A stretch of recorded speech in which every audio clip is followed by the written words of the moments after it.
Okay, so today what I wanted to do is I wanted to kind of recap some stuff from yesterday. I know yesterday was kind of like, here's a huge brain dump, right? How many of you guys felt a little bit overwhelmed afterwards? Good. That's my goal. If you're underwhelmed when you leave these things, you never want to come back, right? So that's good. So what I want to do, I want to kind of recap a couple of the core concepts, and then hopefully, I heard a lot of common questions afterwards, and so I'm going to, I had a couple things I've worked on this morning to kind of hopefully bridge those gaps, and so everything will make perfect sense to everybody. So that's kind of the game plan. All right, so just to recap, any wrestlers in the room here? A couple wrestlers? Yeah. Anyone want to wrestle right now? No one? If Noah was here, he'd be in. I know he would. All right. So this is what I want to stress. Because one thing I think some people took, and I wanted to kind of step back to the wrestling analogy, was I have this thing that's working. Now I got to go add all these pre-frame fun, all these things, and that wasn't necessarily exactly what I meant. So I talk about in wrestling, there's 3 moves, right? Single leg, double leg, high C. So if I'm wrestling some dude and his leg is just right there, I can just grab it. It's really easy, right? I don't have to set him up, I don't have to do anything. So that's like my warm traffic. Their leg's just right there. I just have to grab it, okay? And so I don't need to have a pre-framed funnel and content, all these things to get those guys. Like they're in, like their leg's just right there. I just have to grab it, right? But a lot of times somebody knows what they're doing, and so they're going to keep their leg back. They're going to be a good stance. They're going to block well, and so I can't get to that leg easy. And so this might be warm traffic. I got to do something to get in there, and then I can get in on their leg, right, and take them down. And some guys are awesome, and they're super hard. And I have to figure out different setups and different ways to get in, and it's harder and harder and harder. And I do a lot of stuff to be able to get in on someone's leg, okay? And so this is kind of what I'm talking about with this funnel catcher process is your warm traffic is going to be really, really easy. Most of you guys are already advertising well to your warm market. Like you don't need to be doing most stuff we're talking about. What I'm talking about is how do we grow that? How do we get people outside of your warm market, outside your hot market to your warm and then to your cold? And that's when it gets a little, you have to add more stuff to convert the further out in the funnel you go, okay? All right, so kind of just to recap this. So if they're hot traffic, right, your existing lists, existing people, stuff like that, the bridge is really, really short. Typically, it's you just saying, go buy something, right? And they're like, all right, I'm in. So you don't have to worry too much. Warm, this is your JV partners. This is blogs in your market. This is Facebook ads to your or to a similar interest groups that like if you're selling real estate products, it's to real estate people, right? So it's warm, it's people that already know you. There's less of a thing. You might just have to go to a webinar registration page. You might just have to do something really, really simple. So the bridge is a lot shorter, okay? And then the third one, this is more what we're talking about here today and over the last 2 days is the cold. Like, how do I now take my message outside of people who know exactly what a funnel is? Okay, how do I get it to all the people who've never heard of a funnel? How do I get my message to people who aren't in my industry, don't understand my lingo, don't understand anything, and they go bigger? And that's where all these pre-frame funnels come from, right? Is I've got to figure out other ways to grab them based on an interest, bring them in, and then from there I can educate them, I can warm them up, I can do all those things and bring them into my world, okay? Does that make sense, hopefully? Does that make things less overwhelming? Knowing, great, I don't have to do this for every single thing, just when I'm trying to expand this and grow, right? Cool. And then again, the goal with all these traffics when you get them in is then to get people to fall in love with you through the direct communication, through Periscope or blogging or whatever platform you like. Okay, so before I jump into this, who did their homework last night and wants to have me do it? Okay, come on up. All right, so you kind of walked me through already today, and you gave me more than I'm looking for right now. So flip me side so I can write up here. If I'm going to move this over. I wasn't really sure what I was supposed to be doing, so. No, it was good. We did more. All right. Okay, so we're going to start right here. So what is the funnel that you guys, like the product, I should start with the products. What's the product you guys want to sell? Tax cutting secrets. Okay, so what's the product? I'll start with the book, All I right. guess. That's the beginning, right? That's the tripwire, I guess. Okay, so he's selling a book. Okay. All right. Okay, so we're talking, again, for this process, talking about cold market now, right? Okay, so there's a book, and what's your book called, or what's it about? Thinking Outside the Money Box, the best concepts for a worry-free retirement are off the beaten path. Okay, so worry-free retirement. Mm-hmm. All right, that's the book. Okay. Okay, so now we're going to come back. And so if we're going after cold traffic, right, so we will go down the food court and people that have no idea who we are, what is a bridge we can create to get those people to raise their hand and come into this world? Do you want to pay less in taxes? Okay. So the hook is pay less in taxes. Okay. So I'm assuming right here, this book, this is going to be a book funnel, right? So we know like free plus shipping or something. Yeah, free plus shipping, $7.95. Upsell. So that's the book funnel, okay? So now we're looking for a bridge, okay? So the hook is pay less in taxes. So what kind of funnel do you want to use to get people to be like, sweet, I'm going to pay less in taxes? Well, I thought the funnel was break even free plus shipping, and then the next step would be the perfect webinar, and then high ticket sales. So that's all stuff happening on this side of it. Okay. So we're saying there's a book offer right here, right? Okay. And so you can go to your warm market and be like, buy my book, it's awesome, wealth for retirement. Like, sweet, I'm in. But we're working in food court, and you're like, all these people, and you're like, how am I going to get these people to want wealth-free retirement, right? So like, what is it? A survey funnel? Is it going to be a contest? Is it going to be like, what kind of thing can we do to get full people quiz outside? surveys. Okay, so there's going to be a quiz. What's the quiz going to be about? Lane was working on that. Boom, I like that. Okay, so are you paying too much? Cool, okay, I like that. Julie Food Court, how many of you guys think the government's screwing you over? Who wants to find out how much you're overpaying in taxes? Okay, that's good, I like that. Okay, so there's a bridge. All right, so we got the bridge now. So now we're coming out to the platform, right? So what kind of content can you create to get somebody, so like I'm on Facebook scrolling around and I see something, an article or something that's going to get me to want to come take this quiz. Okay, so I've written a book. Okay. I've been in USA Today. Okay. Been in Forbes, Financial Planning Magazine. So I'm a contributor to Retirement Weekly, which is Market Watch. So I keep on trying to do things, and a reporter will ask me a question, and I stay up and stay at work late, and I just write an answer for them, hoping it'll get in one of those publications. But we also have a copywriter that writes different free reports for us. Okay. You remember the names of some of them? We have like 5 or 6. I don't remember all the Okay, names. let's make we one have up right free now. reports. So here's an article on Facebook. So Facebook is the equivalent of the food court, right? Okay. The cold masses, right? Millions and billions of people hanging out on Facebook. So I'm scrolling through my news feed. I gotta have something that's gonna grab me.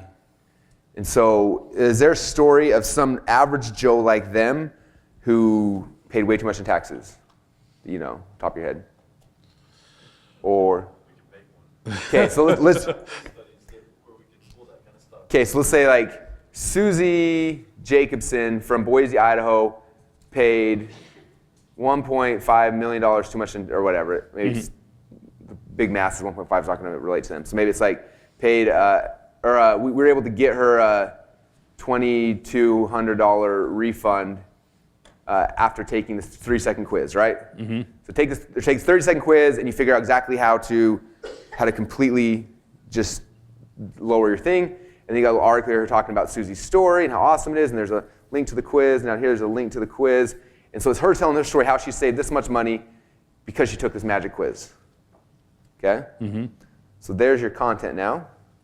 And that could be one thing. And again, content's going to be, you're going to keep creating more stuff, right? So there might be a YouTube video telling Susie's story. And there might be, so each network you can have a different thing, but that could be a good pre-sale article, right? And then from there, it's all the stuff we're going to talk about today, how to get traffic to that. Okay. Does that make sense? Yeah, it makes sense. What do you guys think? Does that clear anything up on your guys' side? Yeah. So that's what we're talking about. You figure out what is you're selling, and you know the funnel for that. They come back here. What's the process we're going to get somebody? Because if I just went to the food court dudes, I'm like, hey, read my book. How many people in the food court think have ever read a book, ever? None. Yeah. They're not going Well, to. see, I wasn't looking at it as a product being just the book. I was thinking it was tax cutting strategies. Yeah. So there's tons of them. Maybe the book's not the place to start. No, I think it is. Okay. But I'm saying this dude right here is not going to like read this book to find out if you can save $2,000 in taxes. They're going to be like, ugh, I got to read. I'd rather just not have $2,000. But who wants a free book to learn how to save money in taxes? See, that's good, Yep. but that's good for someone that's in the market. It's going to be like someone like me who's like annoyed by my taxes. I'm a warm market. Like I'm in. Like I'll read the book to figure it out. But again, the masses aren't, right? So the masses, though, if they'll take a 30-second quiz to see how much the government's screwing them over, like they're pissed when they find that out. They watch that, and then they find out now they have pain. Now you crave that pain. Now they'll read the book. Got it. But they're not going to read the book until they know they're getting screwed over, right? Got it. Like you gotta take that pain and agitate it and poke at it, and that's what the quiz is all about. Like, holy cow, did you realize that's how much money you lost? Like someone, have you guys ever seen, the real estate guys probably know what it is. There's like some site you go to and you type it in, and it's like all the money that people owe you. You ever seen that? It's like from merchant accounts, from housing you moved, and all these like like I got friends making tens of millions of dollars doing that, and they're like, you just go to the site and just type in your name, it shows you how much money is yours, and you type in, it's like, there's like $13,000 for my name, and you're freaking out, and then like you tell all your, anyway, because now they're suddenly paying, now I care. And so that this bridge page here, that's the goal, is to take someone from where they're at over here, where so one day they're like, wow, like Susie paid $2,200, she took a quiz to find out, maybe I'm paying too much, let me find out. Boom, take the quiz, now it causes pain, now I'm willing to read a book. Well, in my seminar one time, I did showed a sample tax return, something called the tax torpedo. It was done by the Wharton School, and I had my accountant do 2 tax returns. 2 people have $69,000 in income, and one paid $3,210 less in tax. So I usually say that in my seminar. And that could be a great post. It could be another good post. 2 people, whatever, right? Yeah, and so what I'm doing is like I'm always trying to find these hooks and these angles, right? Because this ad on Facebook will run and work for a while, but after a while it gets ad fatigue. So I gotta have a new one. So then boom, now you got this one, like 2 people, same amount of money, one paid $3,200 less. What was the difference? Take this free quiz to find out. It's article about that, boom, boom, boom, right? And then you got another case study, another one. So this content is like, what are hooks that we can put out there to grab people and bring them back into the bridge, which brings them into the book. So basically you just use case studies of your current clients, think of all those different stories, and those all can be different little ads. They don't have to be your clients. It can be like just dudes you read about on Google, or just, like anyone that's ever been screwed over by taxes, which how many of you guys have been screwed over by taxes?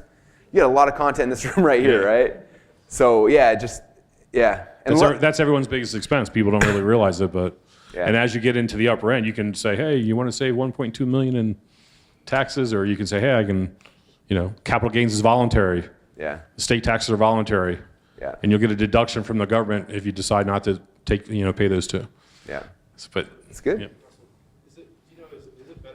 Yeah, it could. When Jesse talks today too, he'll show you other ways. But you create that, and then how can we get that out there? So yeah, it could be. I might send an email to that in promotion. I might put it on my fan page and promote it. I might, if there's other fan pages, I might post on others. So there's a whole bunch of ways that we will promote that content, which is what we'll be talking about a lot today. But yeah, how to get eyeballs now on this message? I could. I might. Yeah, like if I'm sending an email out, I might post it on my blog and then drive by an email ad to that. To do that might be. So again, I'm coming back to like the different networks, right? And some networks like let's say it's Instagram, right? They're not gonna let me have a huge article. That's not how it works. But I can have a picture with Susie holding up a check, smiling and saying, Susie saved $2,300. Take this free quiz to see how much money the government owes you. And that's an Instagram picture, and all of a sudden, like, boom, that's getting people to come over. Who's here ever seen the ad? It's like, it's got this guy, he's holding his credit score, and it's big, it's like, this guy dropped his credit score or raised his credit or whatever by like X amount of points. Have you guys seen that ad? I guess one of my friends, that's his ad. He's killing it, tens of millions of dollars, and it's just like that little quick ad, this guy like showing his credit score, smiling, and like the little headline, and it's everywhere. Like if you're like me and like you go to sites just to find banner ads, like you'll see it all over the place. It's funny, how many of you guys go to like sites to read content? Like I'm gonna go to Fox News and read up. Yeah, I go to the sites just like scroll for the ads like that. I'm such a nerd. But that's should you keep it just on one topic? Because like when I first told you tax cutting strategies, in the book there's also some Social Security strategies. One lady came to my seminar. I found her $102,288 because she didn't realize she could collect a survivor benefit off her husband that died 12 years prior. When we called up Social Security, she had just turned 66. And at 66, you can get 100% of that number. And it was $21.31 a month times 12 months times 4 years. So we found her $102,288, but it has nothing to do with tax. That was just savings we found or an increased Social Security. I would make another bridge then. Do you have a quiz you could take to find out how much you got lost in Social Security? So I would take this whole thing, like this doesn't have to change. The book's the same. But I build a new bridge now that's that quiz about Social Security. And then I build content to push people in Social Security. So multiple bridges on multiple different topics drive into the same book? Yeah. All right, great. Like think about ClickFunnels. We got ClickFunnels, right? We got bridges for authors, for speakers, network marketers, chiropractors. Like we have tons of things out here, all leading back to here, and then tons of content pushing into there. And the reason I kind of picked tax because I figured everyone wants to save taxes. Yeah, you're right. So, all right. So, that help? Thanks, sir. Give him a round of applause. Anyone else want to do that? Bonnie? Trade me sides. Okay, so we will start over here with your product. Okay. So what is your product? So, I know, but for everybody else. okay, so I teach entrepreneurs how to get super high quality videos, websites, graphic design, and virtual assistants for teeny tiny prices.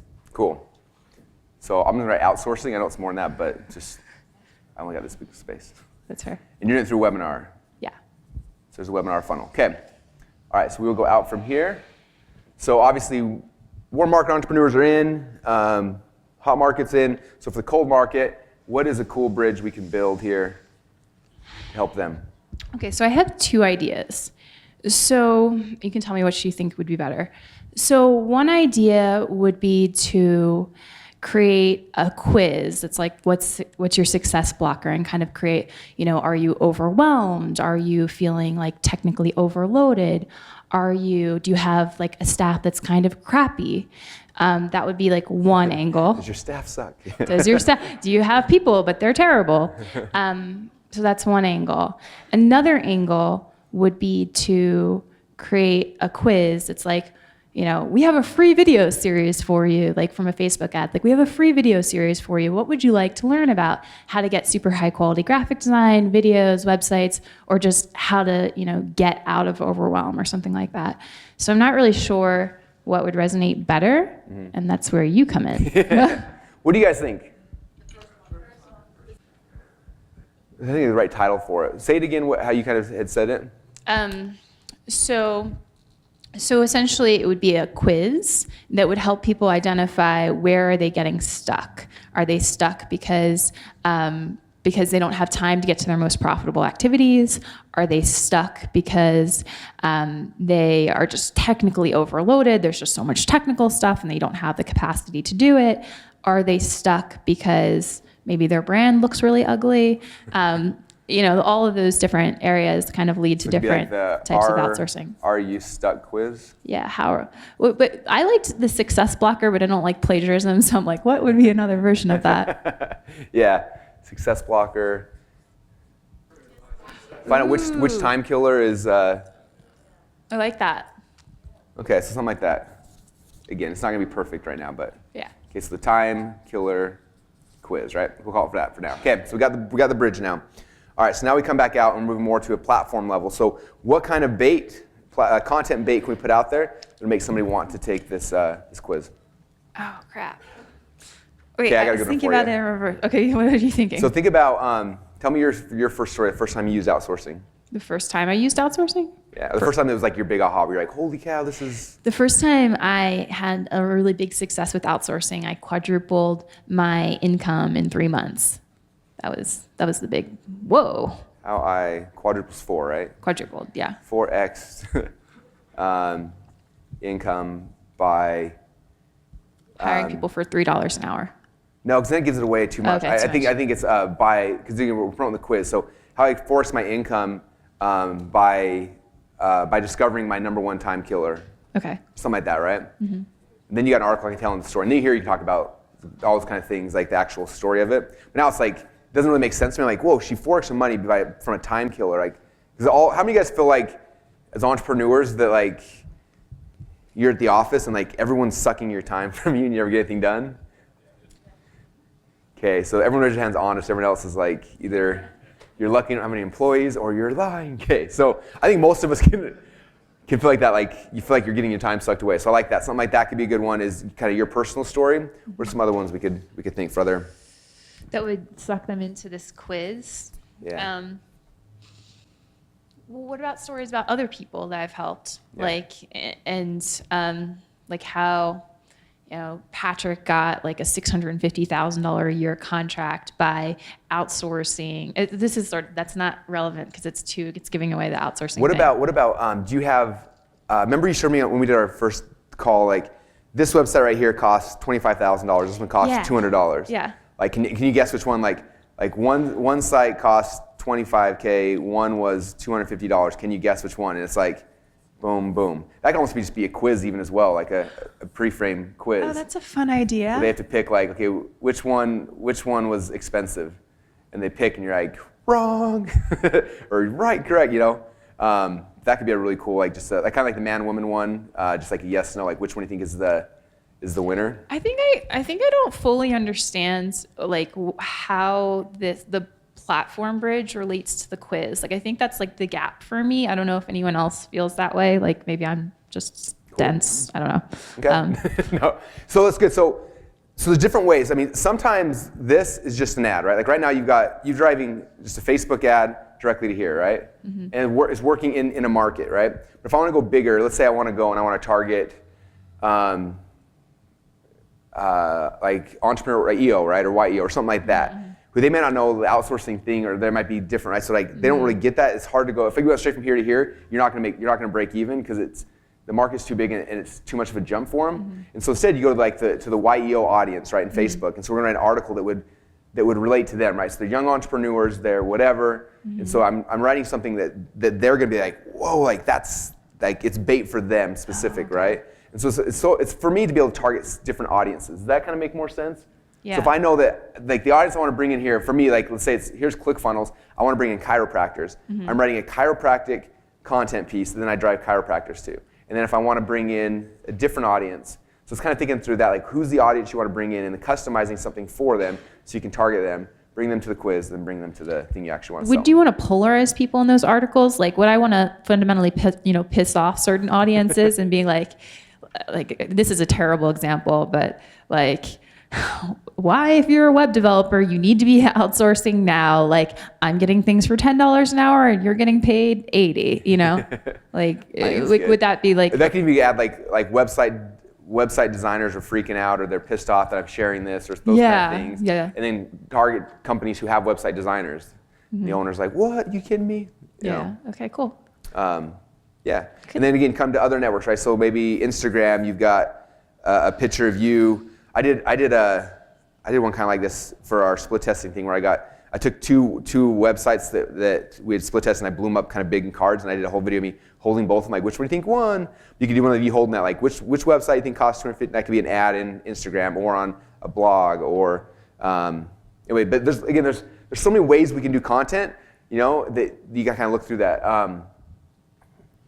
Yeah. Cool. One could be a podcast where someone interviews you or whatever, and then that you put that up and you're driving traffic to this podcast, which then pushes people to the quiz and all this kind of thing. Yeah, I like that a lot. I like the idea of like doing a lot of podcasts and like getting, talking about my story, my message, my mission, and then, taking to something that like would authentically help them, like really help them figure out like where are they getting stuck, and then giving them a customized video series. They're like, oh, you're getting stuck on not having a virtual assistant. Here's a video about that. Because I feel like then you get super targeted and then people are happy and it's beautiful. Yeah. I love it. Yeah. Yeah. That's awesome. You guys all hear that? That was really good.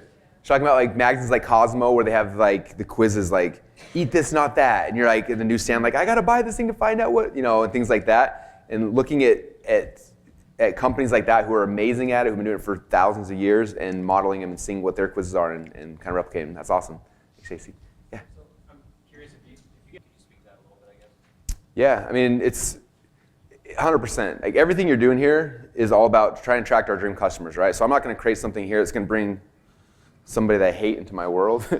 And so, but if you know, like, if her person was a married, like Garrett White's new headlines, attention married businessmen, how to have more sex with your wife, or how to have more sex and power in your life without having to get a divorce or sleep with a prostitute, something like that. Like that's his ad, right?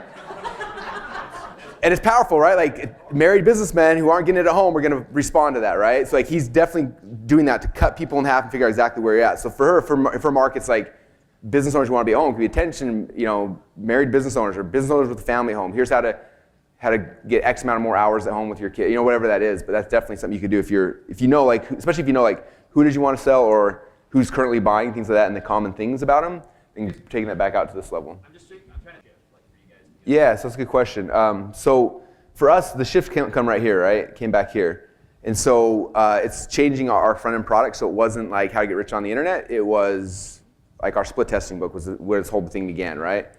Where someone who wants to get rich on the internet, they see a book called 108 Split Test Winners, they're like, it repels them. They don't even know what it is. They're confused, and so they leave, right? The person who gets it, it's like the coolest thing in the world, right? They want that, and they want to figure it out testing, okay? And so what's interesting about this is like, there's a warm market that'll buy that, right? And then you run out of track. And some businesses, like, that's all you want, okay? And so for me, like, let's say I want people who split testing is like this cool thing for them, right? Because then they're more likely to buy everything else I'm doing.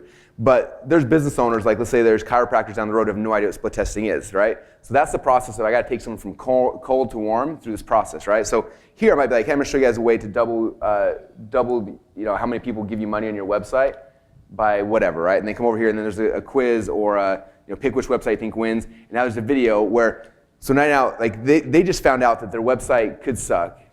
They came right here, they picked the wrong website. Like, I can't believe that one actually made more money. There's a video of me saying, this thing that we do is called split testing, where we take two things, we figure out which one's the best. When you find out one's best, you can double or triple your income. So they went from cold to all of a sudden, wow, they got this concept, they're warmed up. And now you're saying, here's a split testing book. And now they're like, whoa, this is that's the coolest thing in the world. Like 2 minutes ago, they didn't know what that was. Like, it didn't mean anything to them. But I brought them through this process, took them from cold to warm really, really quickly, because now they're like, because I created a need for them, right? I created like a desire for this thing that they didn't have a desire for before. And they have the desire, now the product is exciting. So I guess that's one of the big parts of this is you're taking people who are cold. In this process, the goal of it is to create a desire for what you have over here.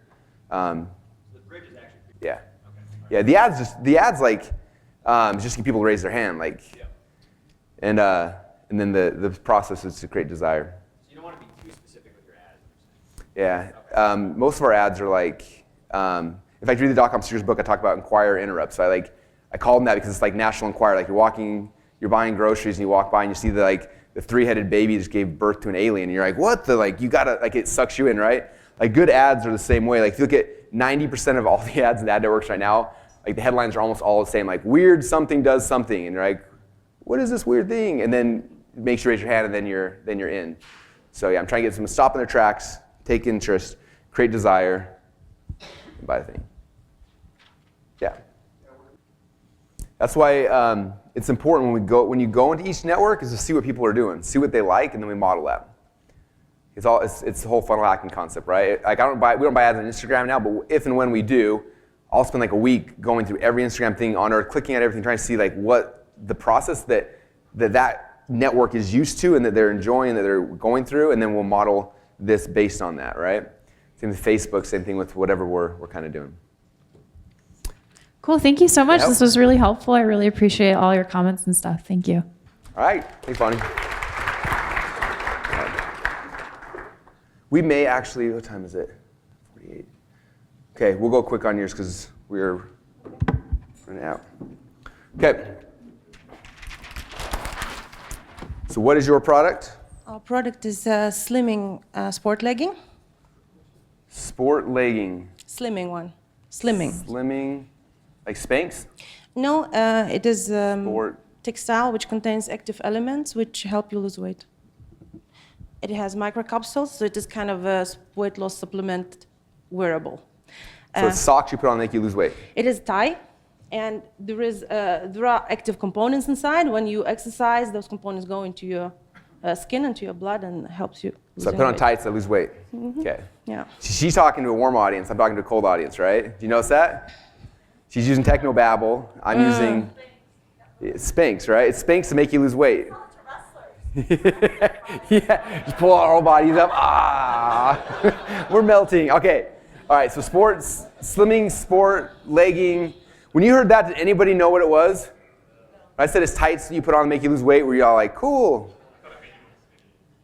Does it make you look skinny or does it actually make you skinnier? It makes you skinnier, so it helps you losing weight. It does not make you look skinnier.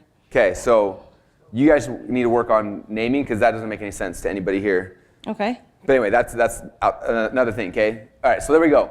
Okay, so there, let me come back to my thing. All right, so there's product. All right, so now what is a bridge that will get somebody to understand that these actually, you put them on and you lose weight? Well, I'll tell you what my bridge was. I'm not sure whether it makes anybody understand anything. I was thinking about doing a quiz, and the quiz would be, what are your real body what real body measurements of you could be? How to put it in good words. Basically, women are running around and doing things, and they always say, but I could never be like that. But they never know how they can be because they just don't know. And if you fill in your parameters, several things, then I can tell you what's your normal measurement for your breast, hip, waist. And this is normal. So if you sport, exercise, and do supplements like legging, then you can get there Okay. step by step. So quiz would be, take this free quiz to what? To find out your real size. Yeah. For the women in the audience, is that something that's interesting to you? I have no idea. For me, it confuses me. Find out your real size? I would do something like, will these magic socks help you lose weight? Something like that. Okay.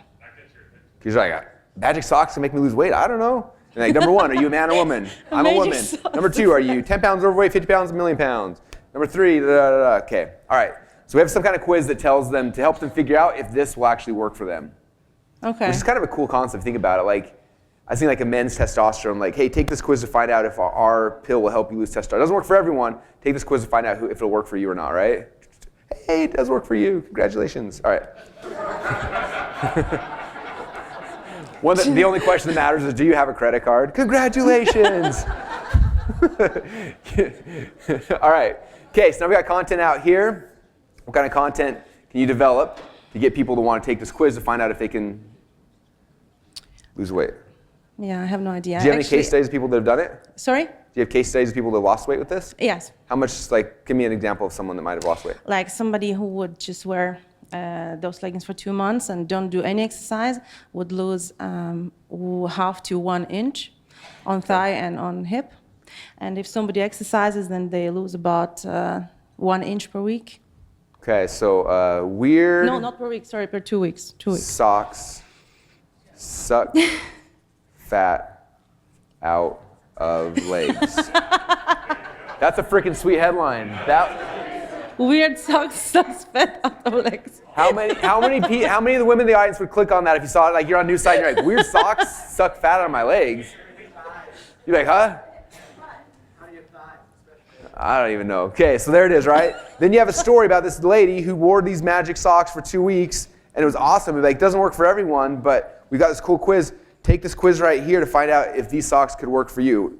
Different body types Cool. it actually works for. Take the thing over here, take the quiz. All of a sudden they're like, congratulations, your body type works. It'll work for you. Buy some socks. Cool.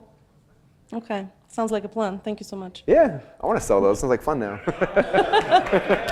Yeah. We all want to do it. Yeah. I want some weird socks. Yeah. It's good. Okay, thank you. Cool. All right, give a round of applause. Thank you. Yeah. Thanks. All right, does that help kind of make yesterday all more clear? Hopefully? Good. Good. Last thing I want you to leave boys and be like, huh? What's he talking about? All right, cool. So again, kind of recap. What time are we at? Gotta make sure we leave Jesse enough time to do his magic. All right, 10 o'clock, cool. Okay, so just kind of recap again. Typically for your hot market, the bridge is very, very small. I should have made this like 2 rungs because you don't have to do much, right? Warm market, maybe 3 rungs, there's a little bit more, and cold is where we're talking about all these things. So we're taking people from way over here and we're warming them up, we're creating desire through the process and getting them to want and need our solutions, okay? All right, so hot traffic, again, just really quick recap. How do we convert hot traffic? We do it through all these things. From our Seinfeld emails, we do webinars, we do periscopes, we blog, we talk to these people, we connect with them, we're an attractive character, we are awesome, they have fun hanging out with us, like we're just engaged with them, and then they want to give you more money. So hot traffic's the best, which is the goal of all the other kinds of traffic is to turn people hot, right? Get them into your world and then they'll just keep giving you money for forever, okay? And then there, we're talking with them from like the most aware. We can just talk to them. We can use technobabble because they're excited by that. They get that. It makes sense to them, okay? All right, so I'm gonna have exercise for you guys now before we move into warm and to cold traffic. So I learned this initially from Jay Abraham. This is like 10 years ago. They wanted me to promote one of their products. They sent me this big old box like this big of every Jay Abraham course in the history of time, which was amazing. If you were to buy it, it was like $5 or $6 grand or more if you were to buy the whole thing. So I geeked out. I told like Jay Abraham immersion for like a month and a half. It was awesome. And one of the cool things that I learned from him, and I'm going to exercise with you guys right now because I think it's important. He talked about like for you to find strategic partners and advertising networks and everything, whatever it is, you have to look at like where is your customer standing right now, okay? So this is, or excuse me, not the customer, but like your product is right here, right? And you got to think like, what are all the things that somebody needs before they get to your product? And what are all the things they need after they get your product? Okay, so for example, let's say I sell website design services, okay? So that's my business, that's what I do, so I'm right here. So what are all the things somebody needs before they need to hire me? They gotta buy a domain, hosting, whatever. So there's those kind of things happen before they ever need me. After they got a domain and hosting, now they need me, now I'm relevant. And then after after I design their website, what do they need? Well, they need traffic, they need autoresponders, they need all the rest of the things, right? Okay, so for all your guys' businesses, what you sell, it's the same thing. Like there's a whole bunch of things somebody needs before that you're even relevant to them, and then there's you, and there's all the stuff now that happens afterwards. Okay, so this is important to understand because like where do we find our traffic from? From this side or from this side? Where do we find our partnerships from? From this side or from this side? If I'm a website designer, I want to hook up with the domain registrars. Like if I could get GoDaddy to send me like their clients, like, hey, you bought a domain, you should hire Russell to build your website. Like that'd be amazing, right? Because it's just like I want all their customers, okay? And the same thing, like if I got people on this side who they're working with accounting, they just got a business license, things, or maybe over here's a business license, maybe they got stuff over here. There's partnerships here as well where I can send people there and make money, but then they can also refer people back, and there's kind of this really cool thing. And so you gotta start thinking through that with your business, with your product, your service. Like what's all the things somebody needs before they enter into your world, and what are all the things they need after you, okay? Does that make sense? Okay, so I want to spend like 4 or 5 minutes and just draw like a little timeline, draw you in the middle, and then write down all the things you can think of before they get to you and then all the things after, okay? All right, cool.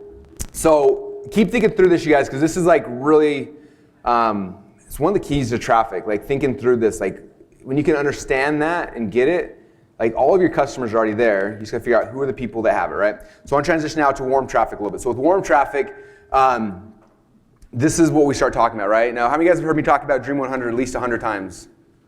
Okay, good. No, I did these this morning, so no. I can print them out later though. Okay, so Dream 100, I'm not gonna go into a big thing about this.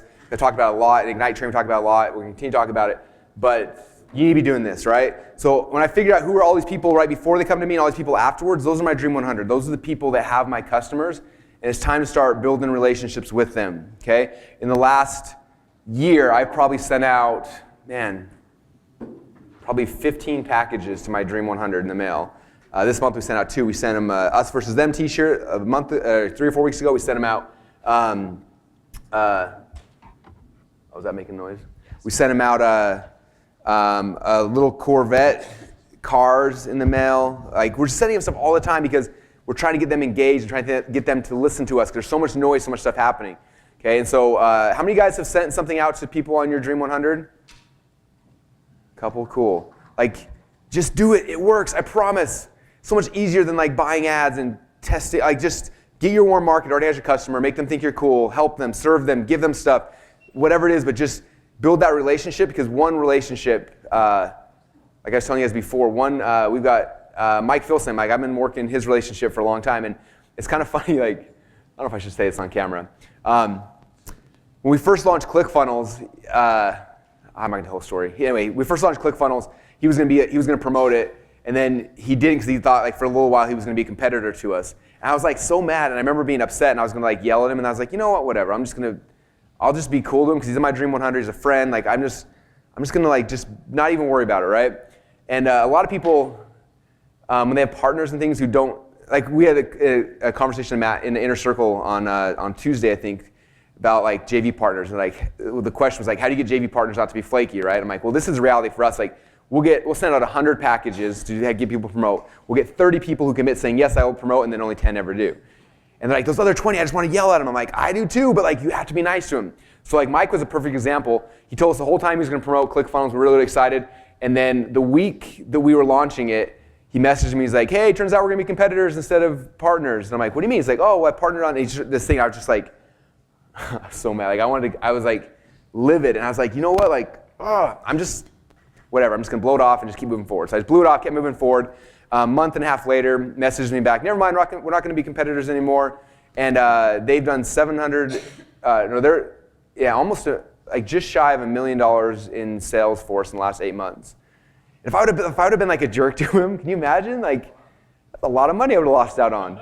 So I'm grateful that I was really nice to him. And so like, your Dream 100, they're people that they have traffic, right? They've got things happening. They're going to be high maintenance. They're going to be flaky. They're going to like all sorts of stuff. And it's your job just to serve them and give to them and do whatever you can. And if you do that, doors open. Like one partner, you see one partner can make you rich. Like can be insane amounts of money. And so if you haven't started building Dream 100 yet, now is the time to do that. And when you get home on Monday is the first time you need to send them a gift or send them something. Yeah. That's awesome. Thanks, Stacy. Give her a round of applause. That's awesome. I want some magic fairy dust. I'm going to hit you up too. That's awesome. Okay, so Dream 100, that's your warm traffic, okay? And again, if you're struggling, where do I find these people? A lot of times you're thinking like your direct competitors, right? Which could be good, but again, it comes back to what we talked about earlier. Like, who are all the people that are working with your customer before they need you, and all the people afterwards? Those are the people to look for. That's how you kind of start branching this out beyond just like your typical partners and friends and things like that, okay? All right, and so again, for me, it's usually list owners, bloggers, podcasters, people with big social media followings. Like those are where I'm searching for people, because those people have access to distribution channels. If you think about this,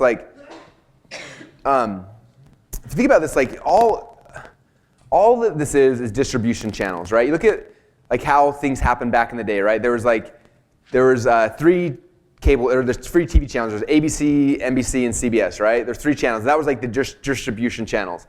And I was talking to Tony Robbins when he got started. There's 3 TV channels. So he just had infomercials running all 3 of those channels, and it was 100% distribution. Everybody's house had only those 3 channels. He was on all 3 of them. So everybody saw Tony Robbins for like 10, 15 years. Okay, and then all of a sudden, cable popped out, and this, and millions of channels, and all of a sudden, like it became hard. Like you can't buy ads on every single channel, and it's really, really hard, right? Then the internet came around, and everyone talked about building lists and building followings and those kind of things. And all you're really doing is building a distribution channel for yourself or for other people. Okay, and so what I'm doing, I'm trying to find like who are the people that already have distribution channels to my dream audience. Like where are those people at? Okay. People already have email lists. They're already bloggers that have huge followings. There's already people that have podcasts. John Lee Dumas has done 2 podcasts with me. The very first one, we did a podcast. We talked about my book. He sold 800 copies of my book from one podcast. It was awesome. A distribution channel to his people who then came into my world and bought a bunch of stuff. So where are the distribution channels that your existing clients are already in? Like that's it. Who are the people that have those distribution channels? And you got to kiss their butts like crazy to get into their distribution channels. Like that's it. That's as complicated as this part of the business, the warm traffic should be. Okay, finding those people, identifying them, and figuring out how you can serve them, what you can do, gifts you can send them, and then asking them to do stuff. Okay, all right. And again, typically with those kind of partners, they're somewhere here in the warm area. So we're doing solution aware, product aware. This is the kind of ads you'll be running to those people's distribution channels. And last is cold traffic. Okay, and we talked about this a couple times earlier today. Step number 1 is creating content bait that we're going to put out there to grab our dream customers, okay? What's the content bait that's going to get somebody to say, whoa, what is that? And you get them, and then you can pull them in, create desire through this process, and get them to actually purchase your product. So number 1 is content bait. Step number 2, like we talked about, is the pre-frame bridge here, which again can be the quizzes, contests, articles, all the different things we talked about yesterday. And then again, those people usually they're either unaware or problem aware, so you're speaking to them at that level. Okay. All right, a couple other things I want to talk about that kind of set up the rest of today. When I am doing this, we talked about this yesterday with going into networks and seeing what the ads look like in that process, okay? This is like, I talked about conceptually. This is like a real life example, okay? So how many of you guys have seen this ad of the creepy lady pulling her skin like this? Okay? If you look at this ad, or any ad, again, I spend half my time just going to news sites trying to find ads to click on them. And you see the ones that are really successful. Some people go from an ad directly to a squeeze page, some go direct from an ad to a VSL. And sometimes you can make those work. I've always struggled to make those work. But if you look at like, what's the site look like that this ad is on, right? So there's a site. If you think about it, like the average customer, I don't want to be rude or anything, but they're not that smart, okay?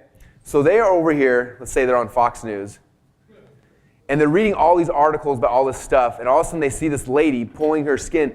Do they think that's an ad? No, they think that that is an article on Fox News. They're like, oh my gosh, this is legitimate. This is a real thing, okay? So if she clicks on the Washington dermatologists hate this lady and she's pulling her skin off, they're clicking on that. And if you take them from there to a VSL, what just happened?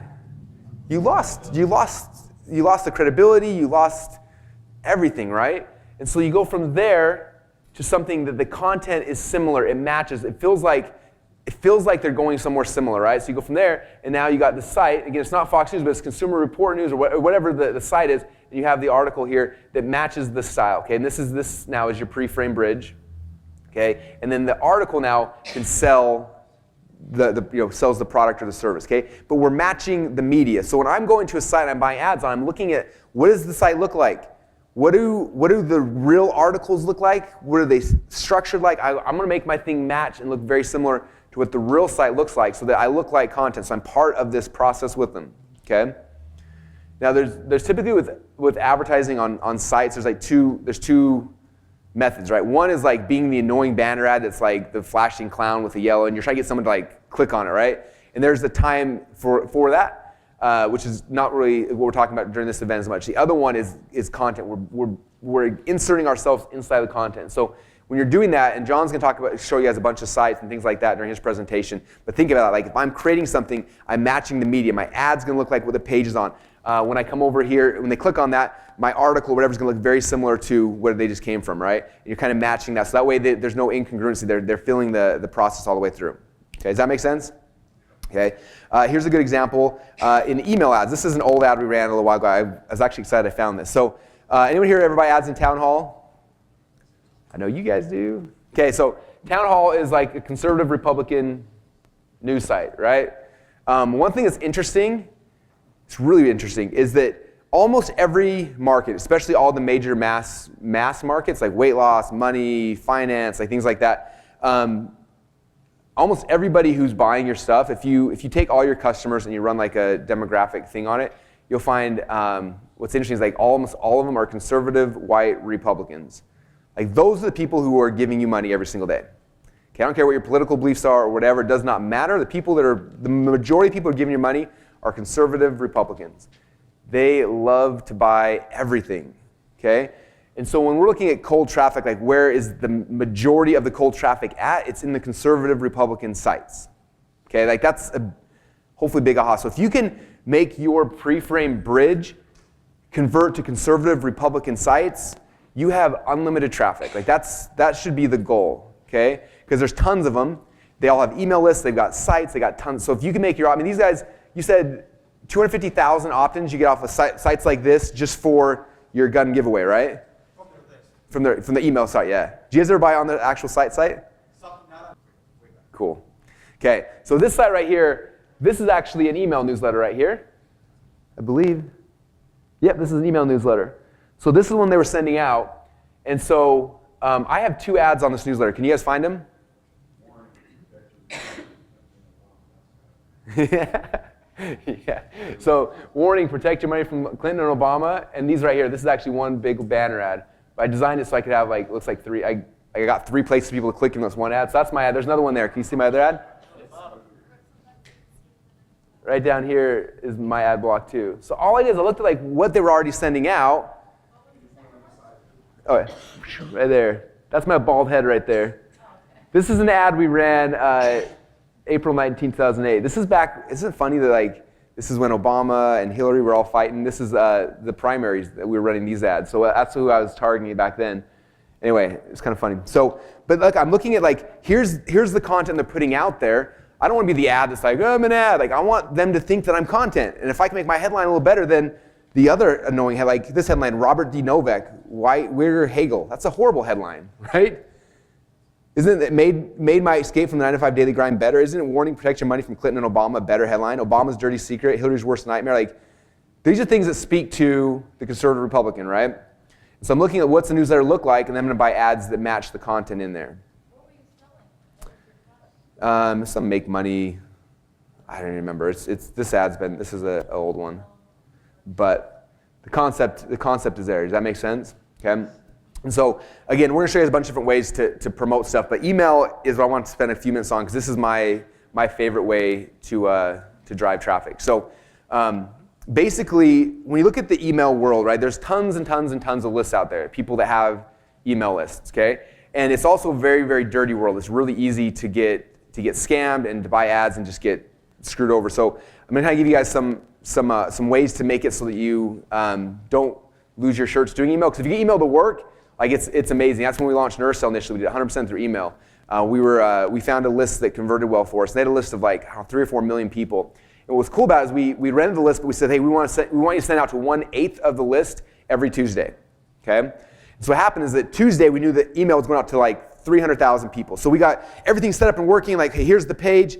And then Tuesday it hit, and we watched sales come through, and Tuesday sales are coming through, Wednesday a few are, and by Wednesday night, like pretty much all the sales are done. Because email is like, you get a fast pop, you get a lot of people really quick. And so we're split testing a bunch of stuff, and then by Wednesday, we're like, okay, what happened? And we look at it, okay, this beat this, and so then we have the whole rest of the week to, okay, based on what we learned from that push, let's change some things, move some things around. And next Tuesday came out, we had a new control, new version, ads came in, boom, we're watching what happens. We had a day and a half of watching traffic, and then make decisions. So for 8 weeks, we were just testing on this one list, the same traffic source, which is key. Some people will test like traffic source A and then traffic source B, and they're making like, oh, well, this one converted better, but it might have been the list, it might have been a ton of different things, right? So we'll pick one list and we'll just, again, break it up over 8 weeks and use that 8-week process to test and tweak and test and tweak until at the end of 8 weeks we've got something that we know converts, and I can go out and then run that ad to a dozen or 100 other lists as well, okay? So that's kind of how we would typically do it. All right, so a couple of things. The first, the best email list you can rent are your Dream 100. Okay, this may seem counterintuitive, like, aren't they just promoting as an affiliate? And the answer is yes, sometimes, but sometimes it's hard to get affiliates to promote.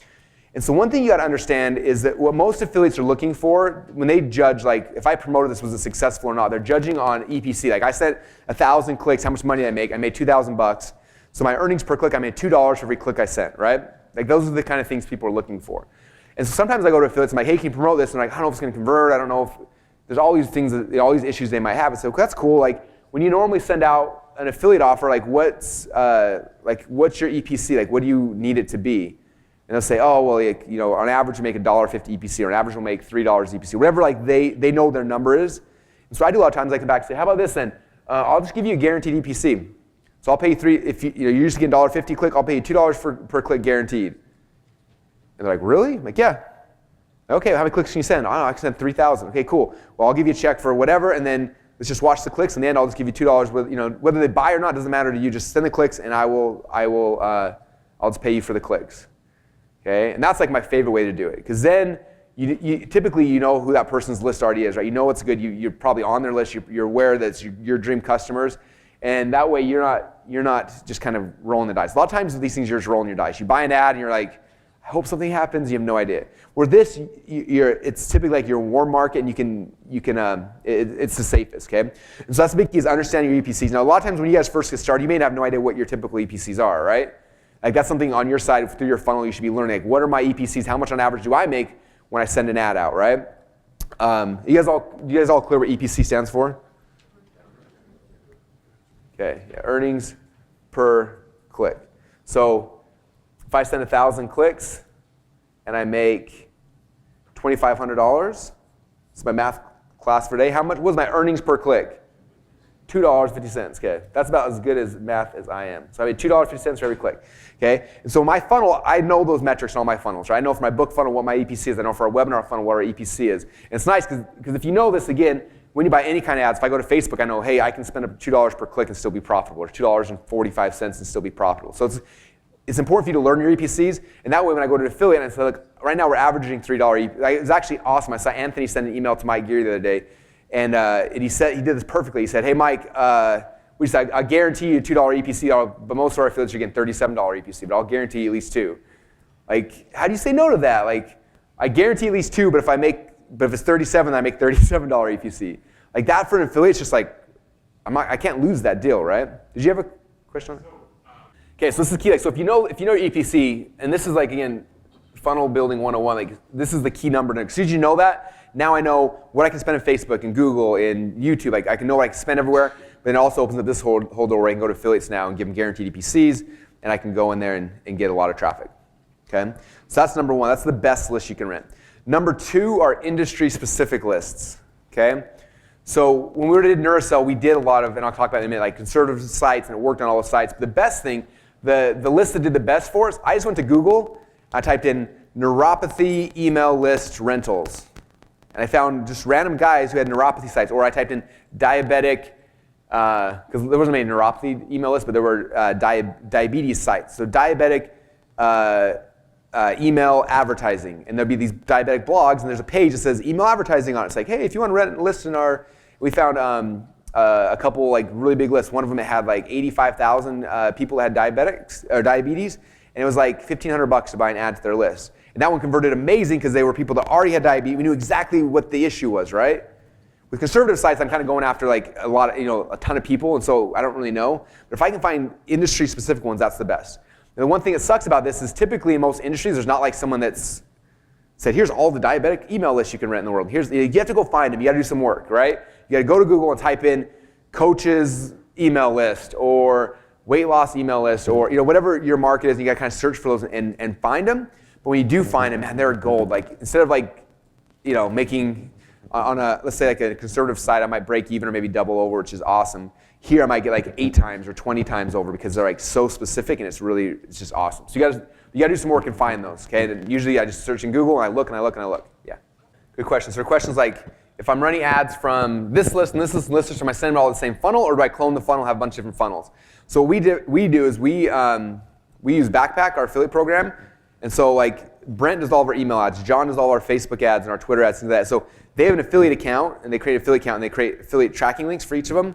And then in the affiliate tracking links, you can set up like sub-IDs so you can figure out all these different tracking sources. And then they're all in the same funnel. But then I can, at the end of the month, export and Brent and say, okay, here's the 8 lists Brent rented this month. List number 1 did this, list number 2 did this, list number 3. And so we just run it all through our affiliate platform. And they sign up as affiliates, and that's how we kind of track it. That way you don't have to clone the list a million times over. Yeah. The way that good link trackers, and the way that it works with Backpack inside ClickFunnels is like, let's say here's the landing page I want to send you, right? So it gives you a link, then you can append 2 sub-IDs. Sub-IDs. So what it might be like, here's my link, whatever, clickfunnels.com, blah, blah, blah, and then there's like a question mark, and it'll say like, okay, so sub-ID number 1 will go right here, which might be Facebook, and sub-ID number 2 might be the ad, so Tony Robbins page, right? And then over here might be, okay, solo ad. It's the solo ad he sent out, and it's to the town hall list January 12th, right? And then solo ad. So usually we do like, what's the source is usually our first sub-ID. So Facebook solo ad, whatever that is, banner ad, Twitter ads. We see like, here's all the sources. And then the second sub-ID you can break down to keyword, you can break down to the person's list, to whatever those things are. And so when you export at the end, end of the week or the month, you can say, okay, for this solo ad we spent $1,500, and how much did we actually make? Okay, we made $3,000. Cool, let's run that one again. Or lost money. Let's not run that one again. Okay. The other thing to kind of note that the way that we look at like if we're going to run something again or not is I come over here. I look at like what's the actual price of my product, right? So if I'm doing the ClickFunnels webinar as the end goal, and it's $1,000, and I'm testing a new source. If I'm going to test this solo ad, I'll spend usually what one sell of something would be. So if I know if I make a sell, I'm going to make $1,000. I'll spend $1,000 in ads here and see if I can break even. If I do, sweet, I'll keep going. If I don't, then I kill that source and move on to the next list. Okay, so I'm usually willing to gamble the price of one product sell on something like this. Okay, that's kind of how we judge it. If it doesn't make money during that initial test, dump it, move next one, and you'll find a lot of losers and you'll find a lot of winners as well. Yeah. Mostly, it depends if they ask. Most people don't ask. So what he's asking is, what you can do is, let's say you're sending out a solo ad. A lot of times it says, okay, send me the creative. That's the email ad that's going to go in it. And so sometimes it's like a banner ad in the email, kind of ones I showed you. But sometimes you're like, it's the whole email is yours. And so you can give them the HTML code for the email, and you can put in like a tracking, like a Facebook pixel or a retargeting pixel. So if somebody opens that email, it retargets them instantly, and you just start following them around with banner ads and stuff like that. So yeah, we do that by default, and most people never say anything. Most of those guys send their own email. So yeah, most of them like either we'll give them like swipe copy, but usually they're the one formatting it in their thing. So it's more of like the bigger lists. They're usually like, give us the HTML code that we want for the email. Okay, industry specific lists. Next now are the mass media lists. This is like conservative Republican news sites. Okay, how many of you guys know some conservative Republican news sites? How many of you guys go to some of those? You frequent them on your own? None of you guys? I think you're all lying. Okay, these guys do, and they're making like freaking tens of millions of dollars. Okay, if not, I don't care what political belief you are, you need to start finding these sites. Okay, Town Hall, Newsmax, like you need to start going to these sites and looking at them. Because a couple of things. First off, all your dream customers are there, so you got to figure out what they're thinking about. Second off, is you got to start looking at all the other ads that are there. Like, I just go to these sites and just click on ads all day long. And you'll see like, wow, that ad was awesome. I could do that ad, but in my market. Or I can look at the landing page was cool. I can funnel hack that. And like, this is where we're getting all our stuff for funnel hacking. Yeah. We exported all of our buyer lists. We paid Experian, Equifax a whole bunch of money to go through and do a huge demographic profiling on them. And we found out it was like 98% of our audience was conservative Republicans. Bill Glazer did the same thing in GKIC, got all done, pulled it out, conservative Republicans. Did the same thing in the survival market, in finance market, in a whole bunch of markets. The buyer data doesn't lie. When you, I'm wondering why. Okay, so mass media now. There's other site. There's a really cool site we test a lot of things on called Archimax. Archimax is just a company that builds up newsletters. They have like a health newsletter, and they have a joke of the day newsletter, and they have a religious newsletter, and they have all these sorts of weird ones, right? And you can go and you can rent things from them as well. So it's Archimax. I'll make a list of a bunch of different places and post them in the Facebook group so you guys can look deeper. But I would just start I would start searching the Republican news sites. Like that's where the majority of these things are coming from, and just look for them, find them. The talk show hosts, Glenn Beck, and like look at their sites, look at their things. Like there's that's where the buyers are at. Okay, mass media list. And then the last thing, and it's funny because I used to recommend this as the first thing, and now I don't so much anymore. Last is list brokers. In some markets, there's really good list brokers. In some markets, there's really bad list brokers. So like the financial market, I know a really good list broker who's awesome. So if you guys are in that market, ask me, I can introduce you to him. In like the how to make money on the internet market, there's like 1,000 list brokers and they all sell crap. So like, don't even use them. And there's kind of like people in the middle there. You got like dedicatedemails.com is a list broker, and they used to be amazing, and then now they're kind of I don't know. I haven't had as good experience now as we did like 2 years ago with them. And so it's harder. Like as more and more people have been buying emails, these lists that were like golden lists because they only get like 1 or 2 solo ads a month are now getting like 4 or 5 a day. Like I don't know if you guys are on Ryan and Perry's list. They rent their list, their survival list. And I think they charge like 25 or 30 grand to send email out to that list, and they mail it like 8 times a day, which I would too if I was making that much, right? But like that list is not as good as it was when it was getting once a day or once a week, right? So it's just most of these, like some people are buying lists in the mass markets, like the quality has just dropped down dramatically. And so that's why I'd rather find someone who has a real relationship with their list and they maybe do an ad once or twice a month versus a list broker list that's being brokered out and they're mailing it daily or multi times a day because just the quality's not quite as good. So again, it takes a little more work the other ways, but it's just the quality will be way better on that. So yeah. Depends on each list because each person got a different style, right? Some people, it's just like, some people it's just a banner ad they throw in their email. Some people it's like they'll have a top section that says, hey, WorldNet Daily, sponsored message, wanted to show you this, and then there's like a block where you have an ad, and then underneath it there's more articles for them, and there's a lot. Every list is kind of different, so it kind of depends on what their format is, and then and they'll tell you like, okay, and you can buy different spots. Sometimes you can buy the top 1/3 of the email plus the headline, or sometimes you get the middle block but not the head. So it's just everyone's a little bit different.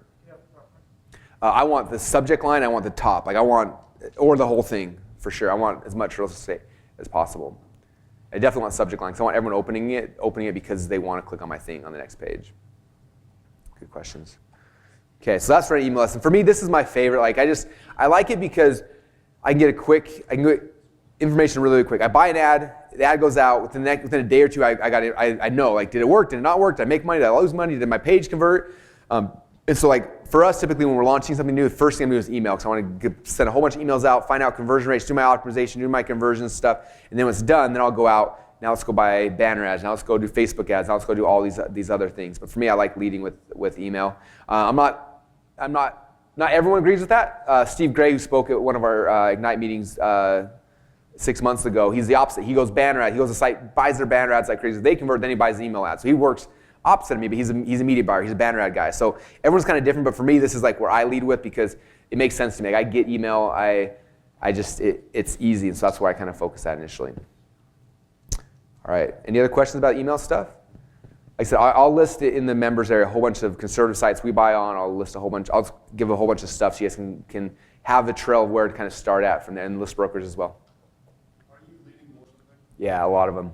Just because they're so cold. I mean, it depends. Like if I had an offer like these guys was like, hey, win free gun and ammo, I just go straight to that because it's like these guys are like freaking free guns and ammo. For me, it's a little bit harder, right? Like I got to convince somebody they need a book about internet marketing, you know, or like so that I got to have some process in place to get them to create that desire before I show them the actual product.